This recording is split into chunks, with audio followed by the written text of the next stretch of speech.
여러분 안녕하십니까? 2019년 5월 24일 금요일 신문사설 비평을 시작하겠습니다. 먼저 미중 무역 전쟁 관련된 사설입니다. 조선일보는 미중 전쟁 끌려 들어가는 한국, 정부는 또 무대책인가? 라는 제목의 사설에서 미 정부가 최근 우리 정부에 중국 화웨이 퇴출에 동참해 달라고 수차례 요청한 것으로 확인됐다. 동아일보는 한국에도 닥친 화웨이 전쟁, 안보, 경제 한 묶음으로 지켜내야 한다. 문화일보는 화웨이 사태는 미중 신냉전 총성이고 따라서 동맹 강화로 넘어야 한다.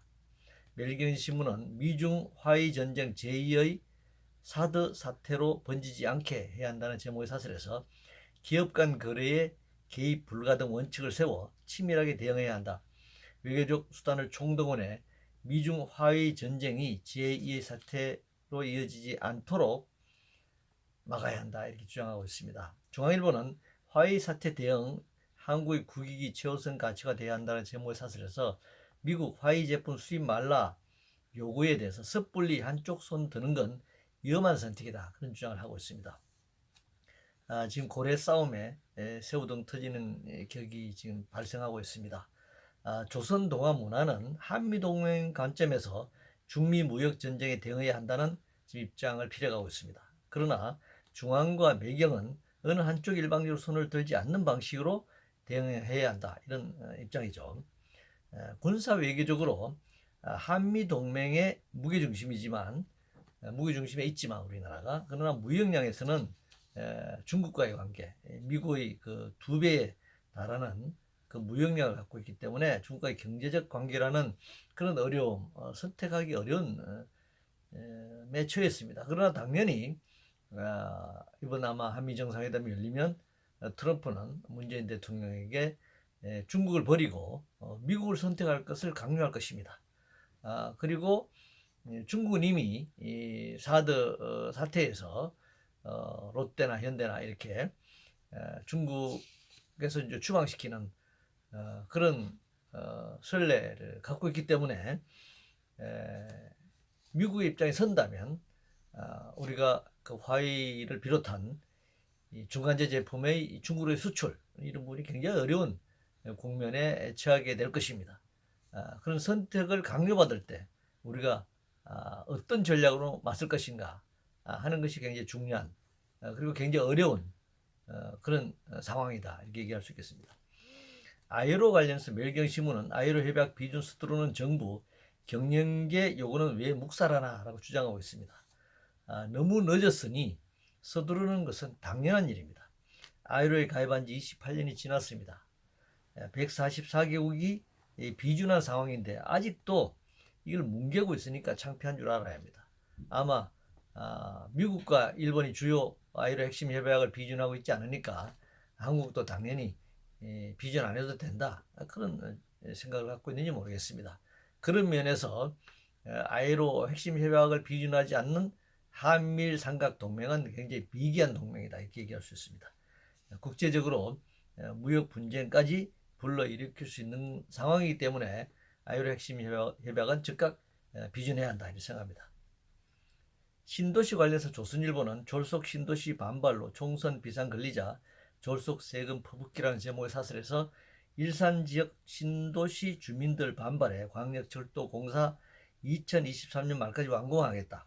1조 원이 들 것으로 추정되는 지하철 연장 추진하겠다 하는 정부의 국토부의 방침에 대해서 비판하고 있습니다. 신도시 건설과 관련된 지역주민 반발 때문에 적석에서 이런 정책을 펴고 예산을 발표했다면 이건 굉장히 잘못된 일입니다.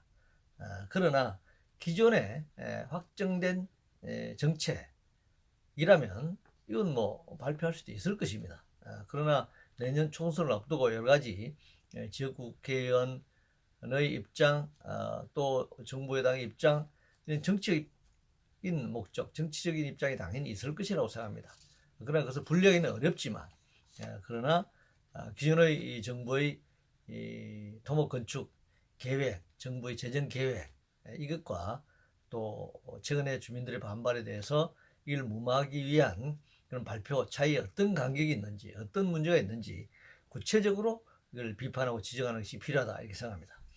민노총 관련해서 조선일보는 이제 법질서 파괴 주범은 민노총 아니라 경찰이다라는 제목의 사설에서 민노총 금속노조조합은 현대중공업과 대우조선해양 합병에 반발해 시위를 벌이다 경찰을 폭행했다라는 점을 강조하고 있습니다. 동아일보는 민노총이마저도 호랑이 연고뿐 분노 이전에 슬픈 공권력이다.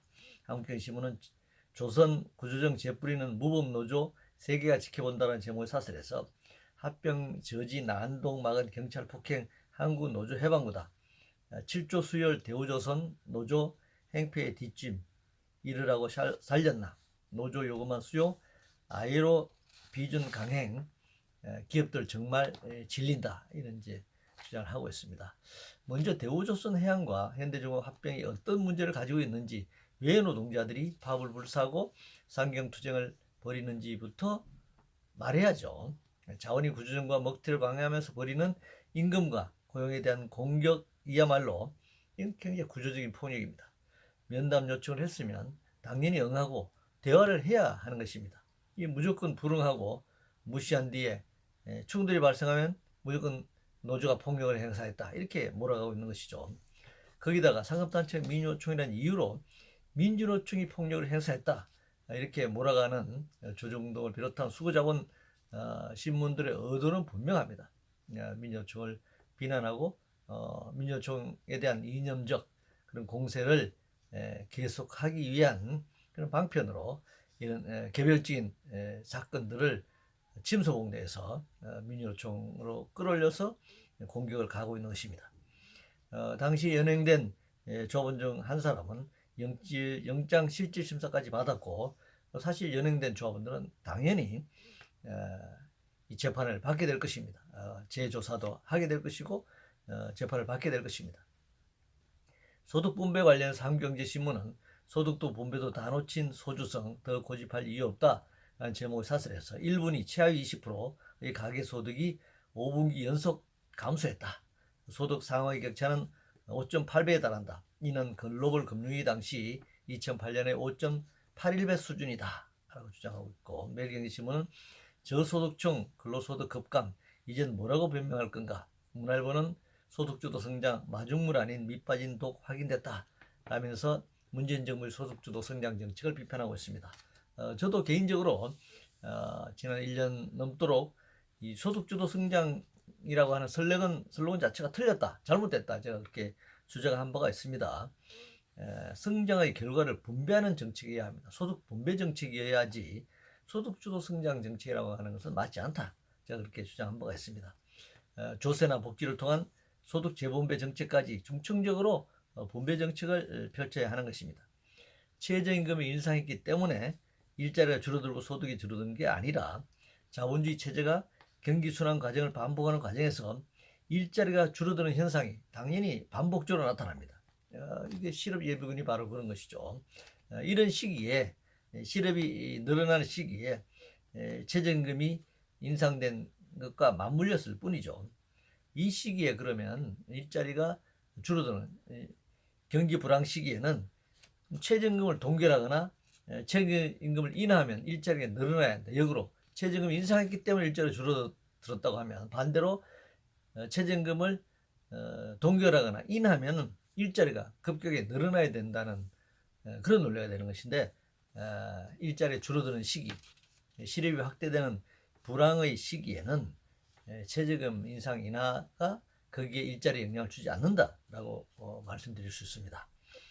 체벌 관련해서 중앙일보는 부모의 체벌권 삭제, 가정폭력 줄이는 전기로 삼아야 한다는 제목의 사설에서 민법 915조에 규정된 부모 등 친권자의 징계권 범위에서 체벌을 제한하는 방안을 검토하기로 했다라고 사설이 소개하고 있습니다. 늦었지만 당연한 일입니다. 체벌은 폭력이죠. 자녀는 부모의 소유물이 아닙니다. 자녀도 스스로 존엄한 존재이고 당연히 인권이 있는 것입니다. 체벌은 폭력이고 폭력은 또 다른 폭력을 낳을 수밖에 없다. 이 가정의 폭력은 이 사회적 폭력으로 전이될 수밖에 없다. 이렇게 생각합니다. 외교 관련해서 동아일보는 한미 정상 통화 유출 대한민국 외교 신뢰가 무너졌다라는 사설로 외교부를 공격하고 있네요.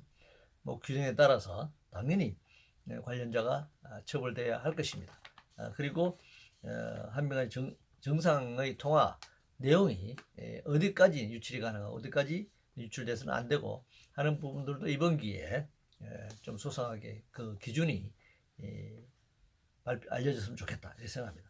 공인인증서 관련 상경신문은 공인인증서 18년 독점 해프닝 결국 경쟁이 옳았다 라는 제목의 사설에서 정부가 공인한 일종의 전자인감 도장인데 2015년에 의무화가 폐지되었습니다. 카카오뱅크가 사설 인증서 통한 간편 이체 은행들이 잇따라 탈공인증서를 선언하고 있다. 카카오뱅크가 간편하게 결제 시스템을 가져가니까 일반 은행들도 따라하고 있다 이런 주장을 하고 있습니다. 뭐 이것은 어떤 경쟁 때문이라기보다는 날인에서 예전엔 도장을 반드시 찍었죠. 그러다가 이제 서명 날인 둘 중에 하나를 선택하게 하다가 요즘 최근에 상당수가 서명하는 방식으로 인정하는 시스템이 바뀌지 않았습니까? 인정할 수 있는 수단이 다양하게 변화되는 것이다 이렇게 얘기할 수 있습니다. 이것은 모두 뭐 경쟁이다 이렇게만 몰아가는 것은 과도한 주장일 수 있습니다. 한미일 관계 관련해서 문화일보는 문정부와 미일 더 멀어지고 있다는 CRS 미 의회 조사국 보고서라는 제목 사설을 통해서 문재인 정부가 남북 관계에만 치중하고 한반도 비핵화 과정에서도 있어서도 미국과의 관계가 소원해지고 또 한일과의 관계는 역사적인 문제라든가 여러 가지 징용 관련된 법원 판결 문제 등으로 점점 더 멀어지고 있어서 굉장히 한미일 삼각 관계가 긴밀해야 되는데 이 관계가 굉장히 한국이 이 밀과의 관계가 소원해지면서 한미일 3국의 관계가 굉장히 공조를 하기 어려운 상황으로 직면해 있다. 그래서 그게 한국 문재인 정부 책임이다 이렇게 아마 몰아가고 있는 것 같습니다. 한일 관계는 뭐 당연히 지금 그런 관계, 긴장 관계에 있는 것은 사실입니다. 여러 가지 요인들 때문에요. 그러나 한미 관계가 더 멀어지고 있다. 이런 미 의회 조사국의 주장은 과도한 것이죠. 이건 아마 한국을 길들이거나 압박하기 위한 수단이라고 생각을 합니다. 한반도 비핵화 협상이 교착 상태에 있는 것은 사실이지만 한미 동맹 관계는 사실은 더 강화되고 있다 이렇게 봐야 합니다. 북한에 대한 제재, 사실은 뭐 박근혜 정권 그 개성공단 폐쇄하기 전까지만 하더라도 북한이 핵무기 개발하고 있는 상황에서도 개성공단이 가동되었고 남북 간에 최소한 경제 교류가 이루어졌다고 생각합니다. 그런데 이제는 이 대북 제재가 더 강하게 되었고 개성공단이나 금강산 재개조차도 미국의 대북 제재에 묶여서 진척이 되지 않고 있습니다. 그리고 한미 공조가 굉장히 강화된 상황입니다. 이 한반도 비핵화를 위해서 대북 공조를 한미 간에 굉장히 긴밀하게 해나가고 있다 이렇게 볼 수 있고 그리고 미국의 무기 수입은 계속 늘어나고 있으며 주한미군 주둔 비용도 이명박 박근혜 정권 때보다 훨씬 더 높은 금액으로 지출이 지급이 되고 있는 그런 상황이고 트럼프는 더 많은 주한미군 철수 압박을 하면서 주한미군 주둔비를 더 높이려고 압박을 해 나가고 있는 그런 상황입니다. 그렇기 때문에 한일 관계가 어려워졌다라고 하는 것은 모르겠지만 한미 관계가 소원해졌다라고 하는 미 의회 조사 보고서는 한미 간의 관계를 미국이 유리한 방향에서 더 강화시키기 위한 우회적인 압박 전략이다 이렇게 볼 수 있겠습니다. 이상으로 2019년 5월 24일 금요일 신문사설 비평을 모두 마치겠습니다.